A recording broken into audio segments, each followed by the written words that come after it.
Hey guys, tonight we're easing into the haze of a lazy ancient afternoon. You're barefoot, of course, because sandals are for errands and heroic quests, not for this. You're stepping through rows of tangled vines, the air heavy with the smell of crushed grape skins and hot dust. A cicada hums somewhere above, and the sun has done that ancient Greek thing where everything turns golden and slow. There's a figure ahead, half shadow, half smile, drifting between the vines. You already know who it is. He doesn't walk so much as sway, barefoot like you, curls bouncing, trailing ivy. Dionysus. And this, supposedly, is where it all began. So, before you get comfortable, take a moment to like the video and subscribe, but only if you genuinely enjoy what I do here. And if you're listening from somewhere far off, or just under a different moon, drop your location and local time in the comments. I always love seeing where in the world we fall asleep together. Now, dim the lights, maybe turn on a fan for that soft background hum, and let's ease into tonight's journey together. You blink, and the vines seem to shift. They curl like snakes, but friendly ones, the kind that might pour you a drink rather than bite you. Dionysus hums a tune you don't recognize, but somehow know by heart. Every few steps, a grape cluster blooms where his foot touched. His pace is unhurried, he's inventing a lifestyle, not a product line. You get the sense he's wandered here from somewhere else. Somewhere even stranger. You catch his eye, and for a moment, you almost remember something. A festival. A song. The taste of laughter. But it slips away, like the memory of a dream you never had. And this is just the beginning. See, Dionysus wasn't just the god of wine, he was the god of transformation, of ecstasy, of losing yourself to find something truer underneath. Not everyone liked that. In fact, many didn't. But the vines kept growing anyway. Historians still argue whether this first vineyard was symbolic or real, but they agree that viticulture in ancient Greece exploded around the 13th century BCE. Amphorae, those big pointy-bottomed jugs, started turning up everywhere, full of fermented dreams. Grape presses appear in old ruins. People started writing poems that didn't make sense unless you were tipsy. Coincidence? Probably not. You step carefully now, because your feet are purple. Juice oozes between your toes. You're in a procession, though no one said anything about a parade. A group of satyrs giggle nearby, holding what look like tambourines made of turtle shells. One of them hiccups and drops his wine cup. No one notices. You glance back at Dionysus.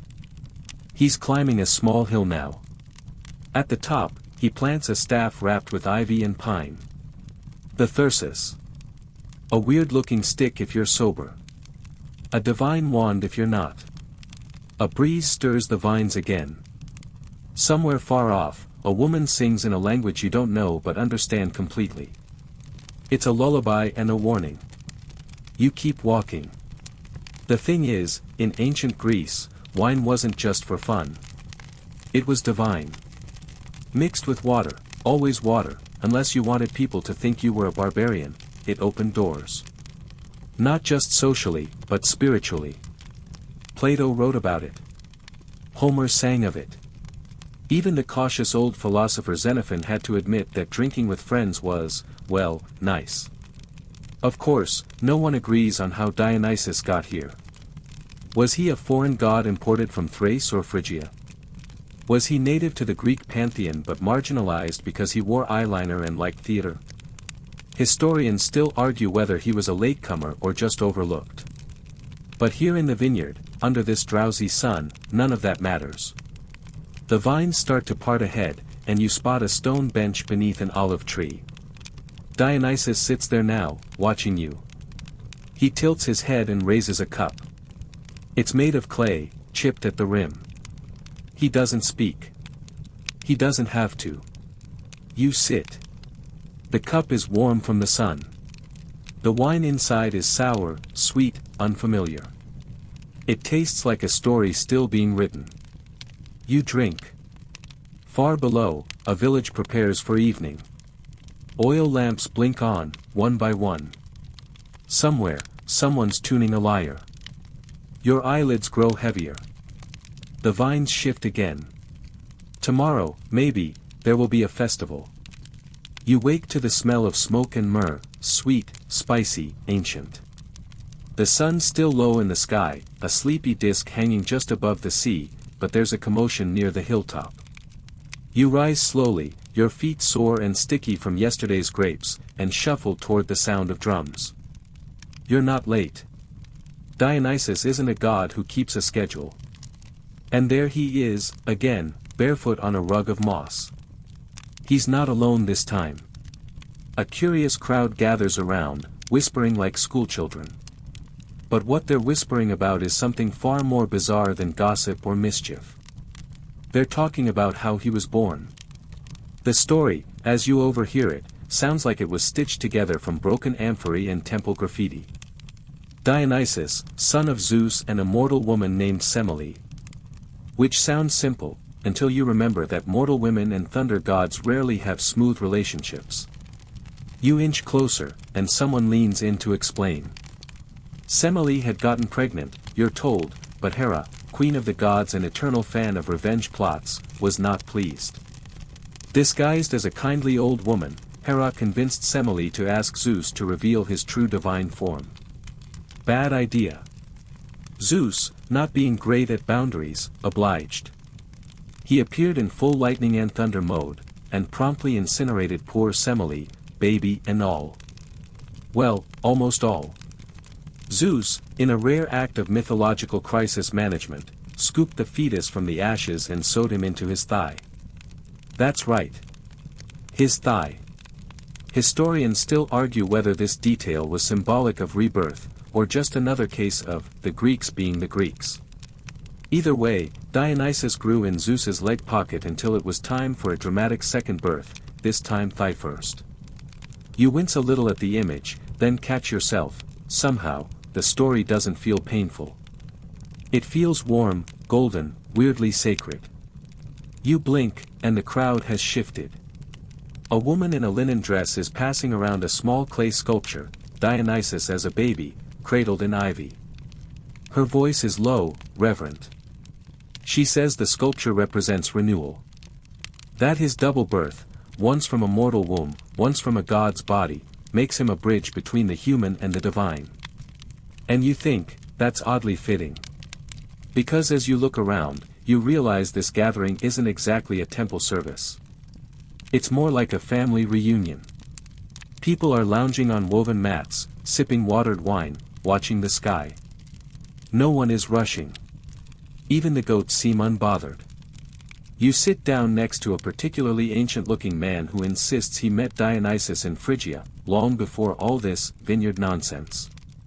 He says Dionysus wandered for years before anyone cared about his wine. That he was a vagabond god, always just ahead of his own myth. It's a strange image, this divine figure pacing the dusty roads, unrecognized, a wineskin slung over one shoulder, a wreath slowly wilting in his hair. You imagine him talking to olive farmers and old widows, telling them stories they half understood, then disappearing before dawn. You smile. He sounds like someone you'd follow. You lean back, feeling the earth warm beneath you. Somewhere nearby, a satyr is playing a flute, lazily and slightly out of tune. It doesn't matter. Dionysus catches your eye again and lifts a cup to the air. He doesn't say, cheers. He just hums. It's then that you notice something unusual. The vines around the hilltop have begun to shift again, but they're not growing outward. They're curling inward now, forming an almost perfect circle around the crowd. It's like the vineyard itself wants to listen. One woman plucks a single grape and crushes it between her fingers. The juice stains her palm a deep purple. She touches her forehead with it, like a quiet ritual. No one asks why. The old man beside you coughs once and mutters, they say Dionysus was raised by nymphs. Then promptly falls asleep. You gaze out at the sea. A ship glides past the horizon, sails full, bound for who knows where. Somewhere far from this sleepy myth. The crowd thins. The music fades. Dionysus strolls to the edge of the circle, trailing ivy behind him. His staff taps lightly against the stones as he walks. He doesn't look back, but somehow you know, he'll be back tomorrow. Or maybe yesterday. Your head grows heavy again. You're not sure whether it's the wine or the warmth, or just the strange comfort of knowing that gods can be born from fire, carried in thighs, and still want to throw a good party. You close your eyes. You open your eyes to laughter. Not the mocking kind, but the bubbling, accidental kind, like when someone tells a joke with no punchline and it somehow still works. Around you, the air smells like wet moss and crushed herbs. A breeze carries the sound of hooves and flutes. You roll over on your mat and there they are, satyrs. Not majestic centaurs. Not noble heroes. Just a bunch of half-goat, half-man party creatures chasing each other around a fig tree. One's got a garland stuck over one eye. Another's attempting to ride a wine jug like a chariot. They're absolutely hopeless, and absolutely delighted with it. You sit up slowly. Today, Dionysus looks younger. His curls are shorter, and he's wearing a loose tunic speckled with grape stains.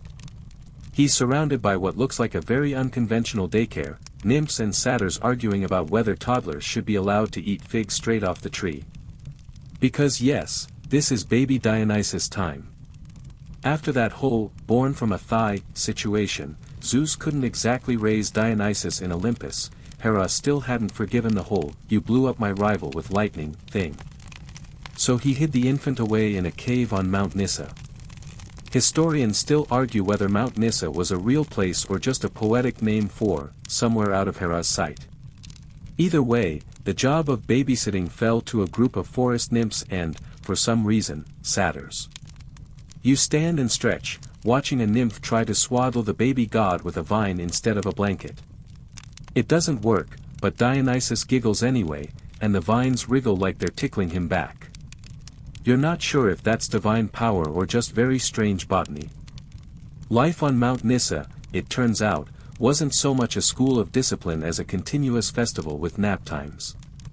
The nymphs taught Dionysus to sing before he could talk, and the satyrs introduced him to the pan flute, which he promptly used as a chew toy. Meals were mostly foraged berries and honey dripped directly from wild hives. You hear someone mention that one of the satyrs once tried to bathe him in wine. It didn't go well. Still, the boy god thrived. Even in his earliest years, Dionysus showed signs of being different. Wherever he went, ivy and grapevines sprang up behind him. Birds would land near his cradle and then forget how to fly away. Once, when a thunderstorm startled him, he cried so hard that the entire grove turned foggy with wine-scented mist. Some nymphs thought this meant he was a nature god. Others whispered he was madness itself, wrapped in curls and charm. One very serious satyr declared him the future of joy. Then promptly walked into a tree. You trail behind as young Dionysus toddles through the grove, followed by a line of animals who seem more enchanted than tamed. A fox with one ear. A sleepy owl perched on a goat's back. A turtle trailing purple-stained footprints. It's in this dreamlike world that Dionysus first learns about transformation. Not from lectures or scrolls, but from watching vines twist around branches, from listening to the flute change pitch with the wind, from seeing how a single berry could burst into something sweet and heady. A soft voice beside you mutters, "This is where it starts." You glance over. It's a woman with ivy threaded through her braids. She's weaving a wreath, her hands moving without looking. He sees what wine could be, she says, not just a drink, but a door. You nod, though you're not sure you understand. The scene shifts as dreams do. Dionysus is older now, no longer a toddler, but still too young to shoulder a staff. He's crouched beside a broken amphora, poking at the juice that's dripped into the soil. His expression is curious, but calm. As if he already knows that this is how it begins, not with thunder or flame, but with a mistake. A spill. A taste. You remember this part from a different myth, how Dionysus, curious and untrained, accidentally left grape juice in the sun. When he returned days later and drank it, he felt something new, a blur of joy and dizziness, a kind of wild clarity. Some say it frightened him. Others say he laughed for hours. Historians still argue whether this myth reflects the actual discovery of fermentation, or if it's just symbolic. Either way, wine was now in the world. And Dionysus, whether by accident or destiny, had found his signature. As the sun dips low behind Mount Nysa, you feel the warmth of something ancient blooming in your chest. Not drunkenness. Not quite. Just that soft, sleep-like sense that something important has quietly begun. You lie back on the mossy ground. Somewhere above, Dionysus is laughing again, the sound twirling with the wind. You wake to shouting. Not angry shouting, just the kind that happens when people drink things they shouldn't and then try to explain it to each other using hand gestures and vague poetry. You sit up, and the world smells different. Sharper. Like grapes gone sour in the sun, like laughter with teeth. You're in a village now, though it looks more like a dream of one. Mud brick houses lean together, gossiping under the weight of their own thatched roofs. Chickens strut with unnecessary confidence. And in the center of it all is a circle of people gathered around a very confused donkey. On the donkey, Dionysus. Older, now. Still barefoot, still grinning, holding a cup that sloshes dangerously with every wobble of his ride. The villagers look torn between awe and alarm. You blend into the crowd as someone explains that the god arrived yesterday. Offered wine. Poured it from a wineskin no one saw him carry. It was sweet. Strong. They drank. Then sang. Then danced. Then woke up in their neighbors' homes, wearing each other's tunics and swearing they spoke fluent bird. You suppress a laugh. This, apparently, was Dionysus' first official wine sharing. An early festival. Small. Unplanned. Utterly chaotic. One old woman hobbles past you muttering that the god turned her water basin into wine, without asking. A shepherd insists his sheep composed a song. Someone else claims to have seen vines growing from the temple walls. It's a scene out of myth, but it feels oddly familiar. Like college. Or family reunions. You inch closer to the god himself. He's now off the donkey, pouring wine from that same bottomless skin into a row of wooden cups.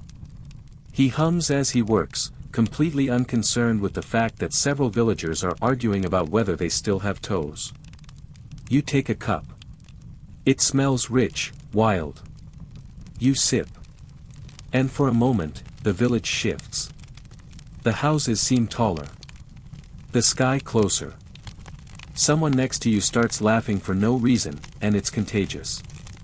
Historians still argue whether this myth of Dionysus's first public use of wine was meant to explain the unpredictable effects of early fermentation, or to warn people that, sometimes, the gods test their creations in the open. Either way, this village, whoever they were, got a front row seat. And the aftermath?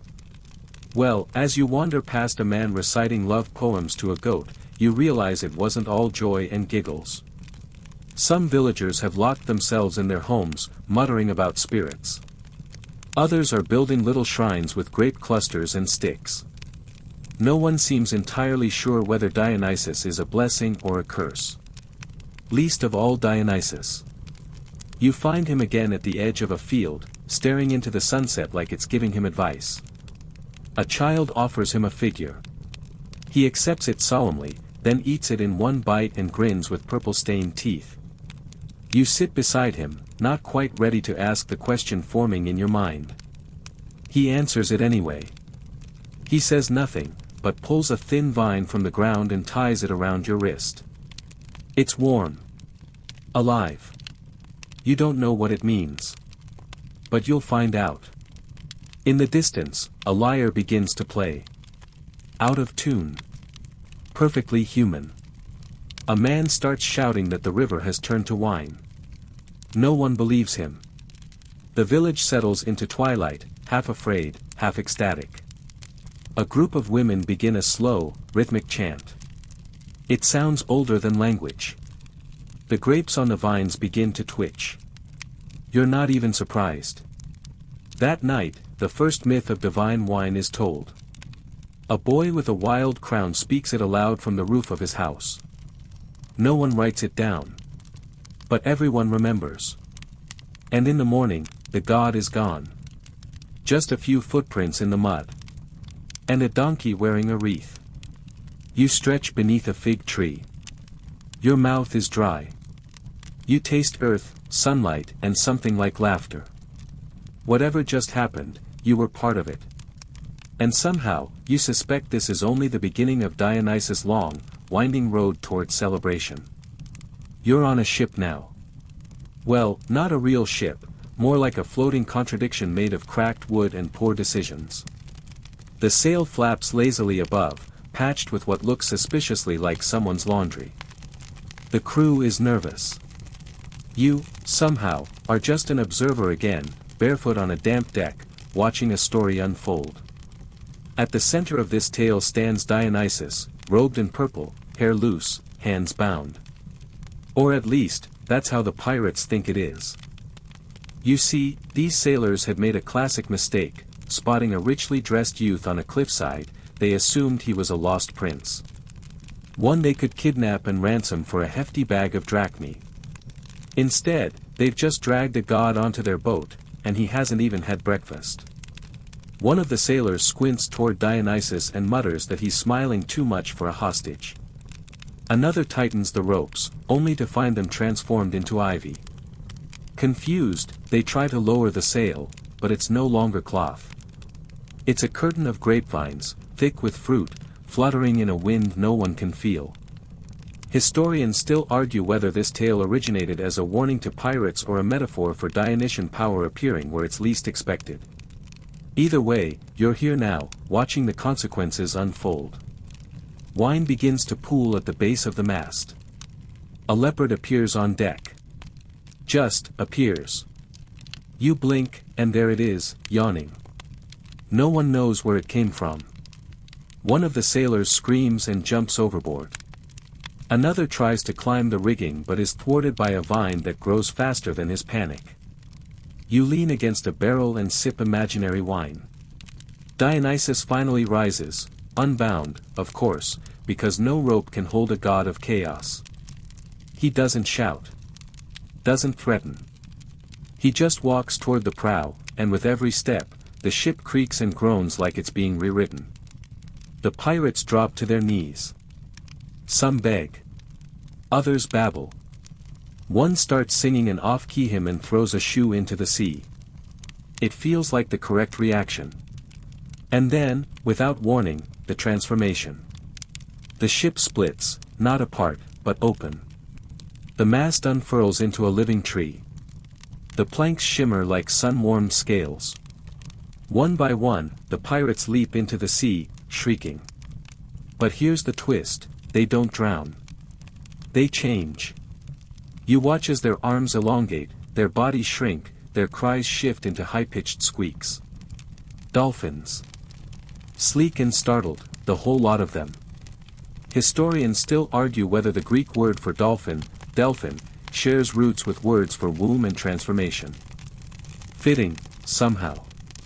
Dionysus stands alone on the reformed vessel, wind curling his hair, leopard now lounging by his side.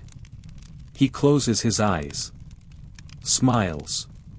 And the ship, now alive with vines and songbirds and wine, sails gently toward the horizon. You sit on the edge of the deck, feet dangling over, watching the dolphins play below.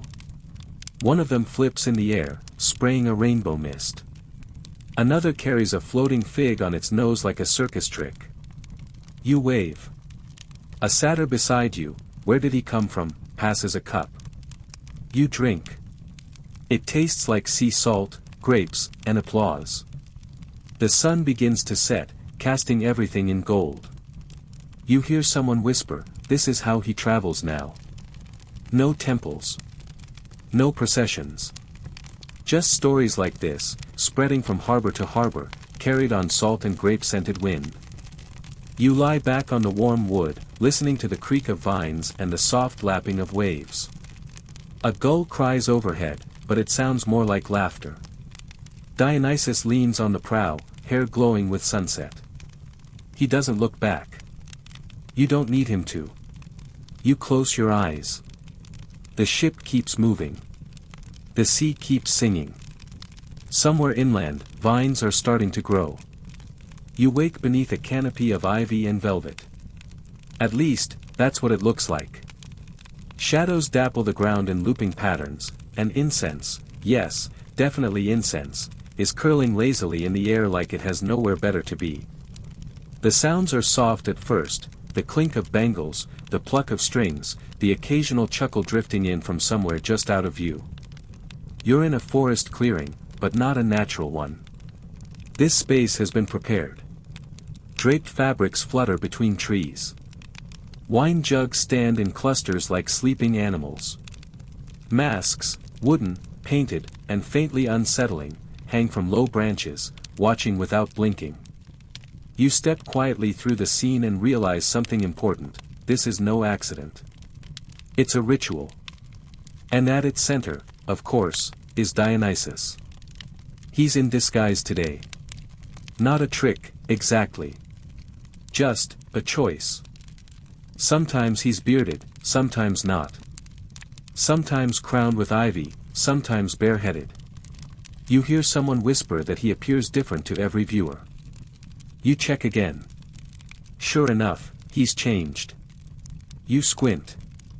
Still beautiful, still barefoot, but maybe taller now. Or maybe it's just the wine talking. The thing is, Dionysus loves disguises. Costumes. Swapping identities like cloaks. Even his followers are in on it. You walk past a woman dressed as a lion, a man draped in peacock feathers, a child with ram's horns painted across his cheeks. No one asks why. Everyone already knows. Historians still argue whether these rituals were simple performances or deeply spiritual experiences. But there's no doubt they existed. These small, traveling cults of Dionysus, often called the baksheesh cults, spread through Greece like spilled wine, hard to control and impossible to ignore. You settle under a tree as a chorus begins, not a performance for the crowd, but from it. Everyone sings. Off-key, in layers, with drums and foot stomps and claps. You can't tell where the music ends and the forest begins. Someone offers you a wreath. It smells like thyme and crushed fig leaves. You place it on your head. You feel lighter. Or maybe just ridiculous. Either way, it fits. A woman nearby begins a dance that's part tremble, part stomp. She doesn't seem to be performing. She's becoming. The movements are raw, intimate, unrepeatable. Not a routine, more like an unraveling. You blink and realize her eyes are closed. She's not dancing for you. She's dancing through something. That's the key, you realize. These rituals aren't about performance. They're about release. A carefully guided descent into ecstasy, through masks and music and wine and maybe a little madness. Controlled chaos. You remember someone once told you the name Dionysus means twice-born. You start to wonder if these rituals were how his followers were reborn, too. Somewhere in the crowd, a man shouts something about panthers. Everyone cheers. Dionysus lifts his cup. The moment quiets. Then, without words, he raises his arms and throws his head back. The clearing seems to ripple. The ivy pulses. And the masks on the trees shiver slightly, as if exhaling. For a moment, you feel your body stretch, not literally, but spiritually. As if part of you is drifting above, watching the rest stay rooted to the mossy floor. It's not unpleasant. You lie back and let the sound of the forest and the chorus blur together into something older than music. Something that hums in your bones and tells you everything is going to change, but not yet. A woman in gold walks past, laughing softly to herself. A man with painted tears hands you a figure. You take it. Dionysus disappears into the trees, his staff tapping once against the roots before he vanishes. You close your eyes. Somewhere, a mask is whispering your name. You wake up to the sound of rules being broken. Not big ones, no temples on fire or stolen chariots, just the quiet, persistent kind. The kind of rules that say, no dancing in the palace courtyard, or, keep your cloak tidy, or, absolutely no ecstatic rituals on a Tuesday. You're in Thebes now. Or at least, something like it. A city made of sun-baked walls and suspicious glances. Everything here seems a little too upright. The buildings stand stiff, the guards look bored, and the people whisper a lot more than they laugh.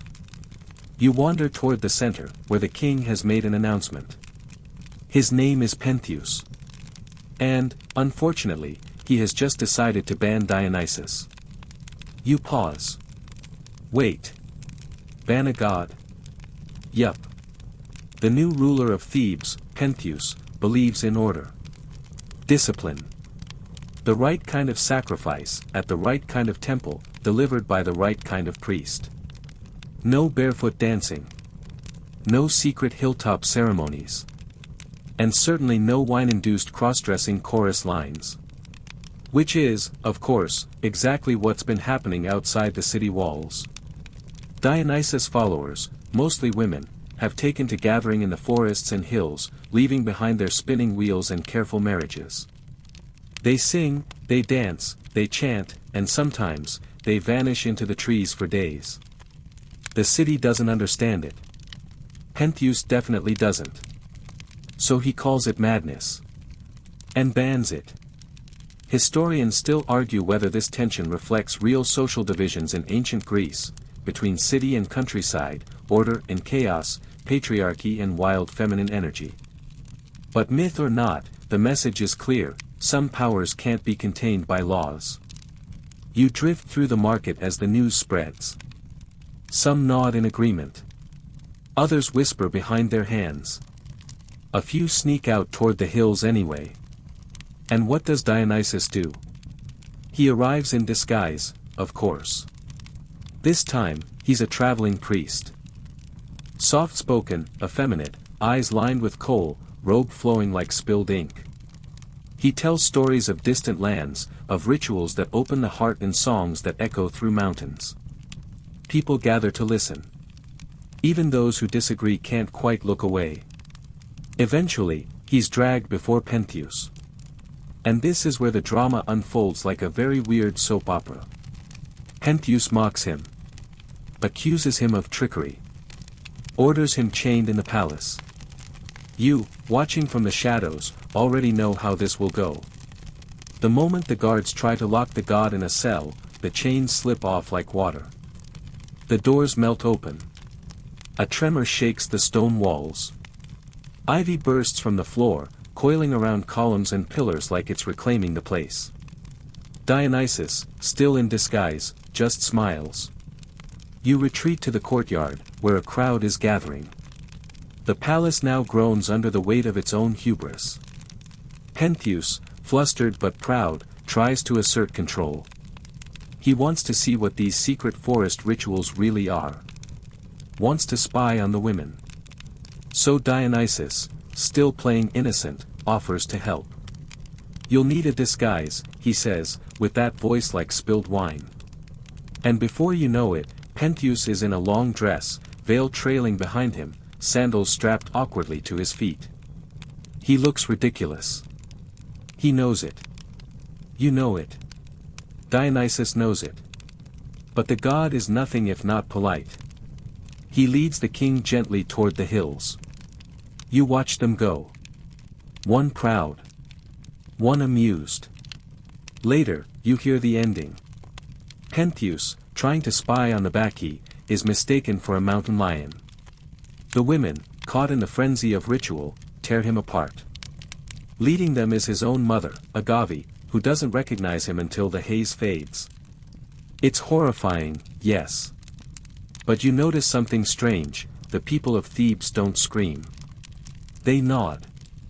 They mourn. They whisper. And quietly, they begin to leave offerings at a new altar outside the city gate. Historians still argue whether this myth was a warning or a metaphor. But you know what you saw, the consequences of denying chaos, pretending the wild doesn't live inside all of us. You walk away from the palace, toward the hills, where a low drumbeat begins again.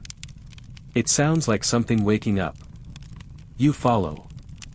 You arrive in Athens just as the argument starts, not a shouting match, mind you, but the kind of slow-burning debate that simmers for days over jugs of wine and wheels of cheese.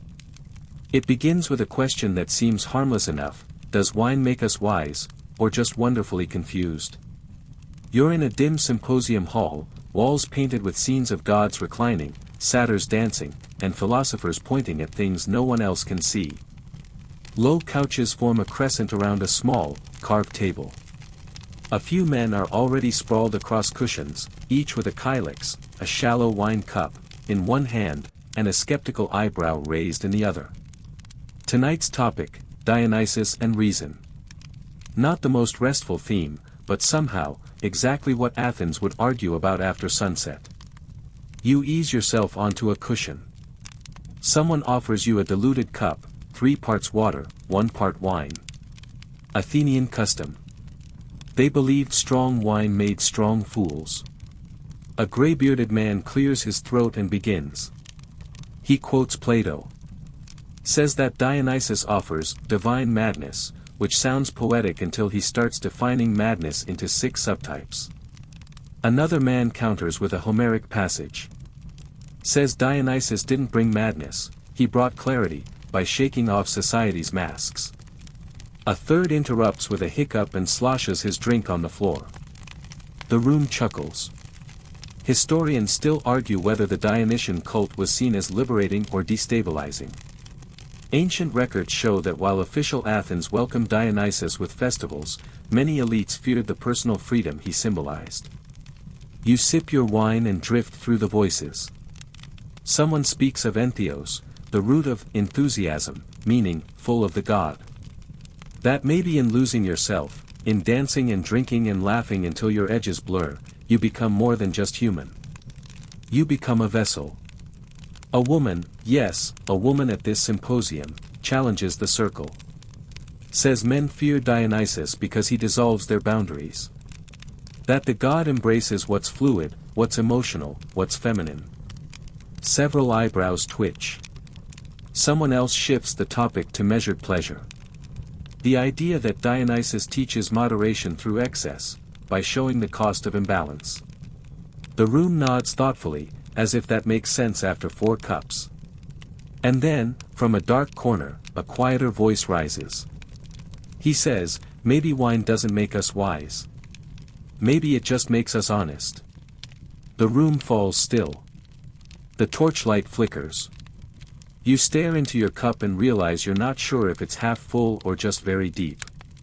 Outside, Athens hums with late-night sounds.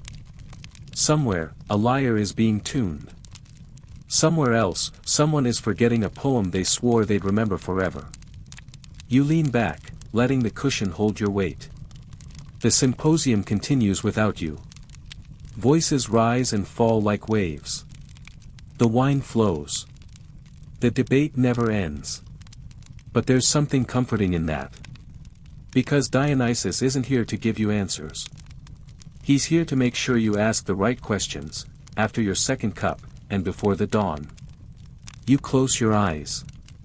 You drift awake to the sound of hooves and harmony. It's not a battlefield or a parade, but something stranger, somewhere between a concert and a religious rite. You're seated on a wide stone bench, surrounded by hundreds of others, all facing a large semicircular stage carved into a hillside. Welcome to the theater of Dionysus.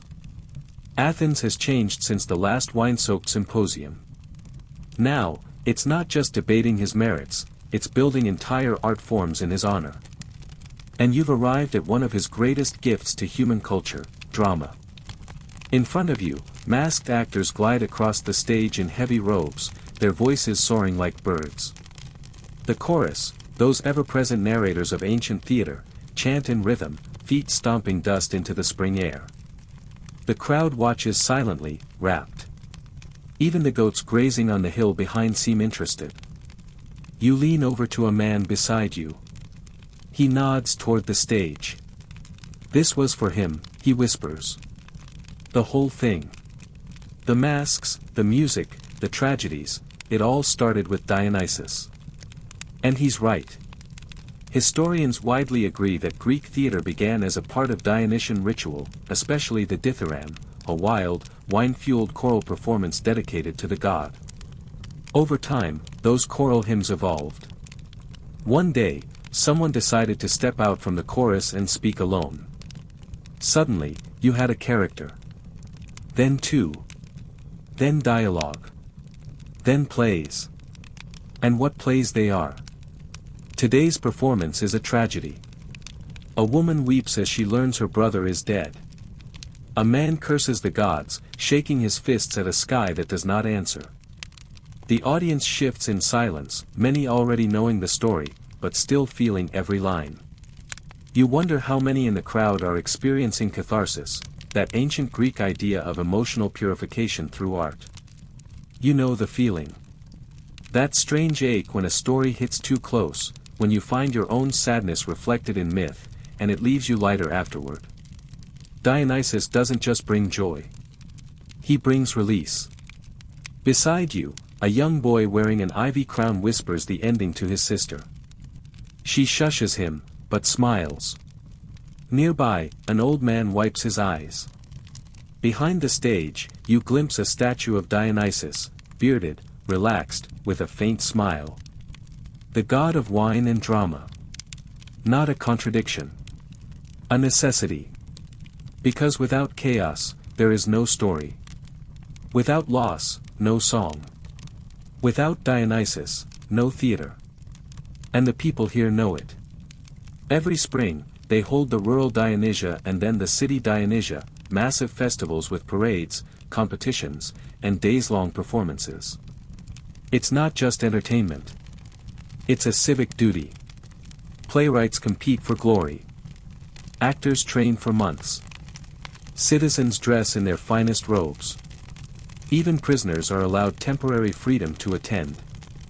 No one misses it. You feel the gravity of it now. This isn't just storytelling. It's sacred. The play ends. The audience erupts, not in cheers, but in a slow, rising hum of approval. You stand with them, unsure if you're applauding the actors, the playwright, or the god who made it all possible. Probably all three. As the crowd disperses, you notice people lingering, discussing the moral dilemmas, comparing interpretations, questioning the characters' choices. Theater here isn't passive. It's philosophy in motion. You linger too, watching the last rays of sun fall across the stone steps. And just before the shadows take the stage, you swear you see Dionysus again, leaning against a pillar in the wings, smiling faintly, holding a mask in one hand and a cup in the other. He nods once. Then he's gone. You wake to drums. Low, pulsing, steady, like the heartbeat of a city preparing to forget itself. You're in Athens again, but this time it doesn't feel like a democracy. It feels like a party. A very, very old one. You've arrived at the city Dionysia, the grand wine-fueled festival that Athens throws every spring in honor of their favorite contradictory god. Everywhere you look, the city is preparing. Streets are swept, torches lit, garlands strung across columns and doorways. You see bakers setting out honey cakes shaped like masks, potters painting scenes of grape harvest orgies on amphorae, and an old woman yelling at a donkey that's stolen her wreath. You join the crowd heading to the temple district. Ivy crowns are passed out like candy. Everyone's dressed in their best, tunics crisp, sandals scrubbed. Some have even painted their faces to resemble masks, a nod to the dramatic contests to come. Historians widely agree that the city Dionysia was Athens' largest and most culturally important festival, lasting 4 to 6 days, complete with processions, sacrifices, dramatic performances, and, naturally, a lot of drinking. Today is the first day, the procession, or Pompa. And it's exactly what it sounds like, a joyful, borderline chaotic parade. You get swept into the flow. Musicians lead the way with flutes and drums. Dancers follow, twirling like leaves in a storm. Priests carry sacred objects. Farmers hoist baskets overflowing with grapes and bread. And behind them, children dressed as satyrs try to look serious while tripping over their tails. And then, there he is. A large wooden statue of Dionysus, serene and wine-happy, is rolled through the crowd on a wheeled platform. People toss flowers, wave ribbons, shout jokes. One man recites a lewd poem and gets applauded for his wit. You suspect it's not his first time. This moment, scholars say, represents the arrival of the god into the city, literally and symbolically. The wild energy of the countryside entering the realm of reason. Chaos, on wheels, through the front gates. By sundown, everyone is glowing, either from wine or joy or both. You follow the procession to the theater of Dionysus, where the sacred ground has been cleansed for the competitions to come. Yes, competitions. Because this isn't just a party, it's a contest. Tomorrow, and for the next few days, Athens' greatest playwrights will perform new tragedies and comedies. Judges, chosen by lot, will award ivy wreaths to the best. You overhear someone excitedly listing this year's hopefuls. Aeschylus is returning. Sophocles has a new piece. There's buzz about a clever young man named Euripides. You recognize the names, though here, they're just neighborhood artists hoping to impress. You find a seat among the benches. The crowd murmurs. A boy sells olives on a stick. Someone behind you is explaining the rules of goat chorusing to a tourist. And then a priest steps forward. A libation is poured. A silence falls. And the first actor steps onto the stage. It's not a play tonight. It's a hymn. A dithyramb. An ancient choral ode to Dionysus. The chorus enters, dressed as satyrs, dancing in a swirl of fur and foot stomps. The music rises, not elegant, but primal. You feel it in your spine. You realize this isn't a performance. It's a remembering. Of vine-covered hills, and foggy rituals, and a barefoot god with a leopard at his heels. The song ends. The crowd exhales. Tomorrow, the tragedies will begin. But tonight, Athens simply feels. You walk home through torchlit streets. Behind you, laughter, music, a broken lyre string. Ahead, a statue of Dionysus stands beneath an arch, holding a cup toward the moon. You nod. He nods back. By now, you've figured out the rhythm. You wake not with alarm, but with a slow stretch, the kind that makes your whole body feel like it belongs in a painted vase. Today, the festival continues, but you're not just watching from the back rows anymore. You've been swept into the rituals, the habits, the strange elegance of a people who truly believe wine can teach wisdom. You wander the agora as the sun rises, and already, the market has transformed. Stalls overflow with food and drink meant for offerings. There's no silver or silk here today, only figs, honey, barley loaves, and jugs of red wine. It's a feast for the gods, or at least one very particular god. You pass a group of young men weaving ivy into wreaths, their hands sticky with sap and jokes. One catches your eye and offers a crown. You accept.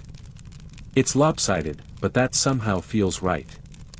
As you approach the sanctuary again, things have grown quieter. This morning isn't for performance, it's for offering. Priests are assembling the sacred objects of Dionysus, a pinecone-tipped staff, a golden mask, and a robe dyed the color of dusk. A goat is brought forward, an old one, peaceful, eyes half closed like it knows what's coming. The sacrifice is quick, respectful, performed not with spectacle but solemnity. You turn away, not in horror, but in reverence. The ancient Greeks believed this was how you honored life, by offering something meaningful in return. Historians still argue whether these rituals were theatrical symbols or deeply spiritual acts. Probably both. Athens didn't separate religion from culture, or gods from daily life. If anything, the line between sacred and mundane was fuzzy. Like the bottom of a wine cup. Later, you find yourself at a small side festival, Komos, the ritual revel. Unlike the processions, this one's more chaotic, more personal. Small groups gather in courtyards or under fig trees, wearing costumes or nothing at all, chanting rhymes half-invented on the spot. A group of older women reenact a scene from a Dionysian myth, swapping roles halfway through for no reason other than joy. A boy plays the flute until his cheeks puff out like ripened grapes. You see a satyr mask being passed around, worn by everyone, including a cat. And yet, for all the absurdity, there's no mocking here. No cynicism. These rituals, odd as they may seem, are taken seriously. Not solemnly, but seriously. Because they're not about pretending to worship. They're about being part of the myth. You sit in a circle with strangers who feel like relatives, sharing a crust of bread and sips from the same jug. One woman toasts to her father, who never missed a single Dionysia. Another lifts her cup to forget her heartbreak, just for the night. Dionysus, you realize, isn't just the god of wine. He's the god of transformation. Of loosening. Of remembering how to feel things fully, even the awkward ones. A man next to you murmurs that ancient worship wasn't about belief. It was about participation. You nod, because your hands are purple with wine and your heart feels strangely light. As the night deepens, a new procession begins, not public, but intimate. People carrying small bowls of burning herbs walk slowly toward the temple. You join them. There's no chanting, no choreography. Just footsteps. And the occasional trill of a flute. At the altar, people leave little things, a ring, a loaf, a broken mask, a flower plucked from a crack in the marble. You offer your ivy wreath. Dionysus doesn't appear. He doesn't need to. You close your eyes and hear the rustle of leaves, the pop of grapes underfoot, the soft hum of something older than logic. When you open them again, the temple is empty. And your heart is full. You wake under moonlight now. Everything is silver. The air is crisp, laced with pine and smoke.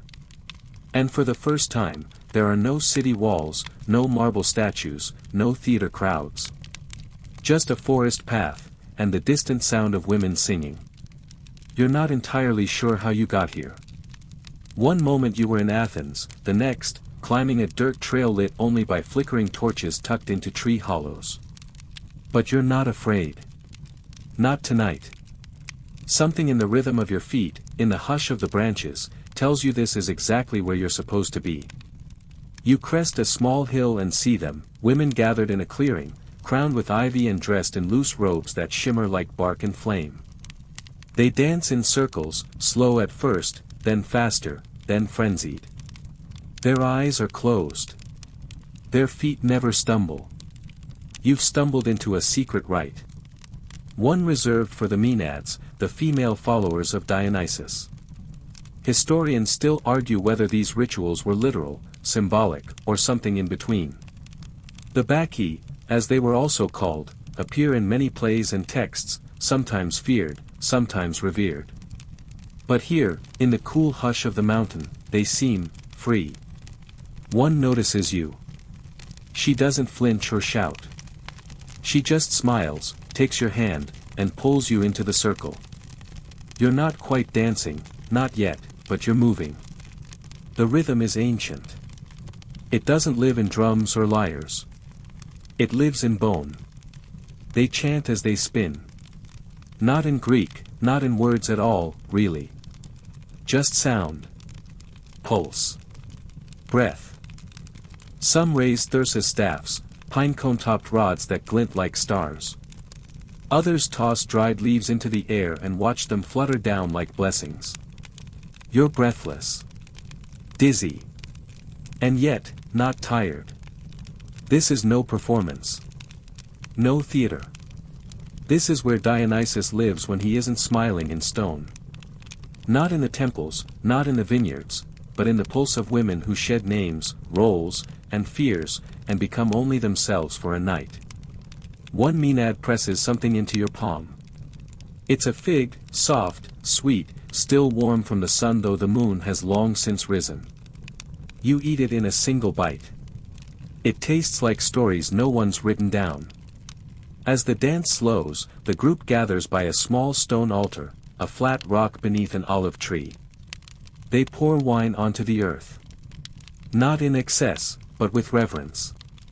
Each woman says something. You can't hear the words, but you feel their weight. And then, silence. It's not an awkward pause. It's a sacred one. In the quiet, you hear wind brushing through olive branches. Somewhere, an owl hoots. A fox darts past the clearing, not even pretending to hide. You sit with them, no longer strangers. Someone braids your hair. Someone else hums a lullaby from a city you've never seen. You realize there is no leader here. No script. Just a shared knowing. Dionysus is not present. Or perhaps he is in everyone. In the flushed cheeks, the tangled wreaths, the way the women lean into each other when they laugh. You lie back, staring up at the stars. For the first time, you feel not just like a guest in this myth, but like a participant. You don't remember falling asleep. Only the feeling that, somewhere in your dream, someone places a hand gently on your forehead and whispers. You don't need to be anything tonight. Just be. And you do. Morning comes slowly here. Not the kind of morning you wake up to with a rooster's crow or a market's noise. This is a forest morning, soft and damp and private. You stir beneath a canopy of oak and laurel, the scent of last night's fire still lingering faintly in your hair. A Maenad snores gently beside you, curled in a vine-covered shawl. The fig you ate before sleep seems to have left behind a sweetness in your breath and something gentle in your bones. You sit up, stretch, and feel oddly whole. But the journey isn't over. Today, you return to Athens, not the wild, chanting Athens of festival days, but the city just after. The morning after the drama. After the ecstasy. After the masks come off and the wine jugs run dry. You walk slowly through the gates. The city looks different now. Quieter. Not solemn, exactly, just thoughtful. You pass a man sweeping leaves from his doorstep, humming a chorus from a tragedy. A woman waters her vines and pauses to look at the wreath drying above her door. Life is returning to normal, but you can tell it's not quite the same. You follow the path back to the theater of Dionysus, expecting it to be empty. It isn't. Two men are arguing, politely, but passionately, about yesterday's performance. Whether the hero was noble or foolish. Whether the gods were just or merely bored. Nearby, a group of children reenact a scene, complete with exaggerated dying moans and very dramatic flailing. A vendor sets up his stall of leftover amphorae, each painted with scenes from last week's plays. You run your fingers across one, Dionysus dancing with a lion, a vine curling up the handle. But beneath the surface of post-festival Athens, something else stirs. You notice a row of citizens gathered near the council hall. They're not here for wine or songs. They're here for a debate. Apparently, during the final day of the festival, a comedic performance mocked one of the local magistrates, quite cleverly, if you overhear correctly. And now, questions are being raised. Should the theater be restrained? Should Dionysian license have limits? Historians still argue whether this tension between freedom and order marked the decline of Dionysian influence, or merely proved its ongoing relevance. You find yourself drawn to the conversation. One speaker, youthful and rigid, insists that too much liberty in art breeds disrespect. That Dionysus, for all his poetry, brings danger. Madness. Unrest. Another, older, slower to speak, sips from a cup and replies, and without him, we'd have only silence. No laughter. No theater. No truth said safely behind a mask. The room falls still. You step outside. As the sun climbs, the city buzzes quietly with a different kind of energy. People return to their daily routines, but their eyes hold more. A dream of something wild. A memory of dancing under stars. A vine-shaped scar from a wreath worn too long. You walk the agora. The grape sellers are back. So are the philosophers. But now, their debates include metaphors from last week's tragedies and a curious openness to paradox. One man says, wine reveals the soul. Another mutters, sometimes it just spills it on your sandals. You pass a painter sketching the god in chalk on a wall, half smiling, half weeping. No one stops him. Later, as you rest beneath a portico, you see a woman hand her daughter a small wooden mask. The child holds it up, giggles, and spins in a circle. For a moment, she becomes someone else. And you realize, Dionysus didn't vanish with the last chorus. He lingers. In the olive press. In the grape stain on a tunic. In the joke that slips past a censer. In the echo of a flute. You close your eyes and hear it, a faint rhythm, steady, like a drumbeat underground. Not loud. Not wild. Just waiting. You wake to the scent of dust and incense, the kind that clings to temple stones and old priest robes. The city has grown quieter in the days since the festival, but today you're walking with purpose, not to a vineyard, not to a stage, but to a temple. A real one. And not just any temple, his temple. Athens has finally given Dionysus a proper home. You arrive early, before the crowd. The temple of Dionysus Eleutheria stands at the southern foot of the Acropolis, stone columns catching the morning light, ivy carved into their capitals like a wink from the god himself. The altar out front is still dark with libation stains, honey, oil, and wine soaked into the marble like sacred fingerprints. You take a seat on the steps, listening to the city breathe. It's hard to imagine, but there was a time Dionysus didn't have temples in the city. His worship lived mostly in the woods, the hills, the rural corners where people could lose themselves and not be found again until the vines let go. But over time, as the cult grew, and the theater thrived, and the wine kept flowing, Athens brought him in from the edges. Historians still argue whether this was acceptance or containment. A gesture of reverence, or a way to keep the wild god under civic control. Maybe both. A priest appears, sweeping the entry with a bundle of laurel branches. You nod politely. He nods back. There's no service this morning, no performance, no sacrifice. Just a few citizens coming to sit in silence. You walk the perimeter slowly. Reliefs on the wall show Dionysus in all his many faces, youthful and wise, laughing and furious, crowned with grapes or wreathed in serpents. A god who refuses to be pinned down. One carving catches your eye. It shows a group of followers, not priests, not royalty, just ordinary people. A farmer. A mother. A flute player. A child holding a mask. They're all looking upward, not toward Dionysus himself, but toward a vine blooming from the ground. That's the point, isn't it? He wasn't the god of kings. He was the god of the in-between. Of slipping off your name and your job and your duties long enough to remember you're human first. Messy. Glorious. Changing. A tour guide shuffles in with a handful of sleepy visitors. You overhear her explaining the symbolism of the thyrsus. How the pinecone represents fertility. How the ivy means rebirth. How the staff is both a weapon and a wand. You wonder how many of them believe it. Back outside, you find a small bench under an olive tree. An old man sits beside you. He's humming a song you remember from the hills. The tune is simple, for notes, but it carries something weighty. Memory, maybe. Or longing. You ask him if he still goes to the festivals. He chuckles. Not anymore. But I still pour a little wine on the earth, now and then. Especially when no one's looking. You smile. Because that's enough, isn't it? A young girl skips past, holding a doll with an ivy crown. A vendor sets up a table of small carved figurines, masks, miniature amphorae, a smiling Dionysus no taller than your hand.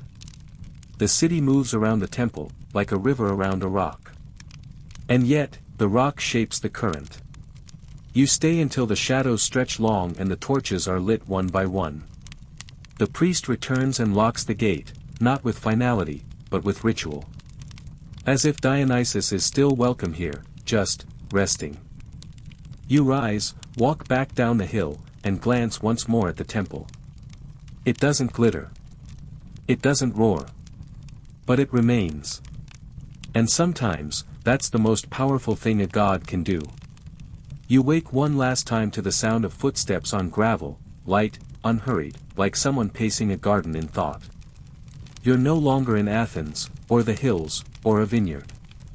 You're in a courtyard. Quiet. Faded. The stone is warm beneath you, and time moves here like honey, slow, golden, and sweet with memory.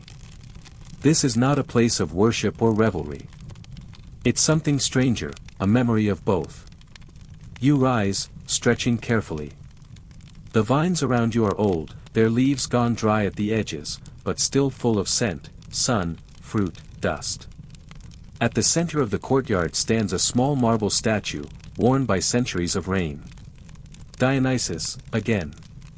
Still smiling. Still barefoot. But now, he looks contemplative. Rome has risen. The festivals have changed. The masks are different. The songs quieter. Dionysus, called Bacchus here, is no longer the wild mystery. He's become an institution, a name printed on wine jars, a face painted in mosaic tiles in upper-class villas. More formal. More manageable. Historians still argue whether Rome tamed Dionysus or simply rebranded him. The Bacchanalia, once secret rituals held in shadowy groves, were eventually suppressed by the Roman Senate, deemed too wild, too foreign, too female. Replaced by more controlled celebrations. Permission slips required. Masks optional. And yet. Even here, in this polished courtyard with its orderly hedges and tiled floors, you feel him. Not in a thunderclap. Not in a leopard's snarl. But in the way the ivy still creeps between the cracks. In the way the wine still stains the lips of poets and peasants alike. In the stories whispered when no magistrate is near. You find a seat beneath a fig tree. A servant passes with a tray of diluted wine, and you accept without speaking. The cup is cool. Earthy. You sip. The host, an aging scholar in a blue robe, joins you. He's reading a scroll, eyebrows knitted in frustration. I'm trying to write a treatise on the nature of Bacchus, he says. But the more I read, the more contradictions I find. You nod, because of course he does. The god of dualities. Of joy and madness. Of ecstasy and sorrow. Of masks and truths. Dionysus isn't meant to be understood. He's meant to be felt. The scholar leans back and chuckles softly. Sometimes I think he doesn't want to be remembered clearly. Just, remembered. You finish your wine. The courtyard begins to shimmer in the late sun, as if the air itself is exhaling. And you think back to everything you've seen. The barefoot god wandering vineyards. The pirates turned dolphins. The chorus in the theater. The women on the mountaintop. The philosopher's cup. The sacrifice at dawn. The ivy crown left on an altar stone. You remember. Not the facts, exactly, but the feeling. Of something breaking open and spilling light. Of being human in a world that allowed, even welcomed, a little madness. The host rises and excuses himself. You remain seated. A breeze rustles the fig leaves. Somewhere, a flute plays a half-familiar tune. Maybe it's real. Maybe it's memory. Either way, you're smiling. You close your eyes. And now, the sounds fade. The vines slow their reach. The chorus quiets. The festival stalls close, one by one, their lanterns dimming into the dusk. The masks are returned to their hooks. The wine jugs are empty. The city is still. But within you, a warmth lingers. The kind of warmth that comes from dancing until you forget your name, or weeping at a tragedy that knew your sorrow before you spoke it. The warmth of firelight in a distant grove. The echo of laughter in a language long lost. You lie back beneath the fig tree. The marble god watches from his pedestal, silent, knowing, amused. His smile softens in the moonlight. There's no need to chase him anymore. You found him. Not just in temples or plays or dreams, but in the spaces between. So rest now. Let the vines cradle you. Let the stars hang heavy and low. Let the god of wine, of drama, of becoming, guide your sleep. Sweet dreams.